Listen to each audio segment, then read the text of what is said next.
வேடிக்கை பாத்துக்கிட்டு அந்த பச்சை கொடை அடியா. இந்த வேலையெல்லாம் உன் பிள்ளைய பண்ண சொல்லக்கூடாதா? எங்க பாவங்க ராத்திரி எல்லாம் ஸ்நேகிதக்காரங்க வீட்டுல படிச்சுட்டு டயர்டா தூங்கிட்டு இருக்கான். உன் புள்ள படிச்சுட்டு வந்துட்டு இருக்கான். ராத்திரி சினிமா தியேட்டர்ல பார்த்தேன்.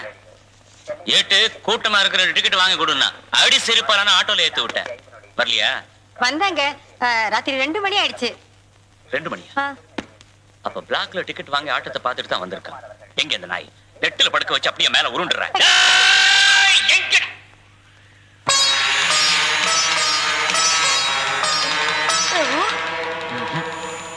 மகாபிரபு வா கதிரேசா வா. செல்லத்தாயி மங்களம் உண்டாகட்டும்.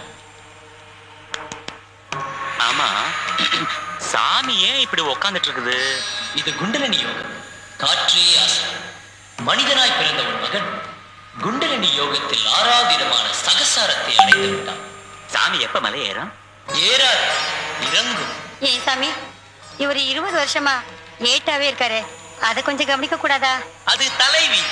பிள்ளையை படுத்துபவர்களுக்கு ப்ரமோஷனே கிடையாது என்று டகுல் வேதத்தில் சொல்லியிருக்கிறது. அப்படி என்னப்பா உன்னை படுத்துட்டோம்? ஒரு ஸ்போர்ட்ஸ் ஷூ கேட்டேனே, வாங்கி தந்தாயா நீ? வாங்கி வச்சிருக்கேன். ஆனா புண்ணியம் இல்லையே. ஏன்? காத்துல பறக்கிறவனுக்கு கால ஷூ எதுக்கு? நீ அன்போடு எதை கொடுத்தாலும் வாங்கிக் கொள்வேன். கொடு கொடு. விடு விடு கதிரேசா, என் கோபத்துக்கு ஆளாகாதே. போடு லைட். லைட்ட போடுறீ. செல்லத்தாயி, செல்லத்தாயி.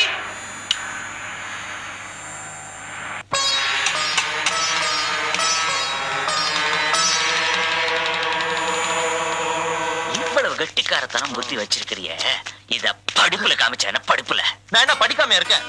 ஏதோ ஒரு நாள் நைட் ஷோ போனேன். காலையில வந்தவன நீ சாமி ஆடுன்னு தெரியும். அதான் உனக்கு முன்னால நானே ஆடிட்டேன். ஏண்டா நான் படத்துக்கே போக வேணான்னு ஒன்னும் சொல்லியடா உனக்கு? தூக்கத்தை கெடுத்துக்கிட்டு நைட் ஷோக்கையும் போகணும்னு சொன்னேன். ஈவினிங் ஷோ போயிருக்கலாம் இல்லையா? ஈவினிங் ஷோ கிடைக்கலப்பா. அது ஜுராசிக் பார்க், ஸ்பீல்பர்க் படம். ஃபர்ஸ்ட் டே பார்க்கணும்னு வெறி ஆயிடுச்சு. அதான் அடிச்சு புடிச்சு பார்த்துட்டு வந்துட்டேன். என்னடா அவ்வளவு ஆத்திரம் அந்த படத்துல?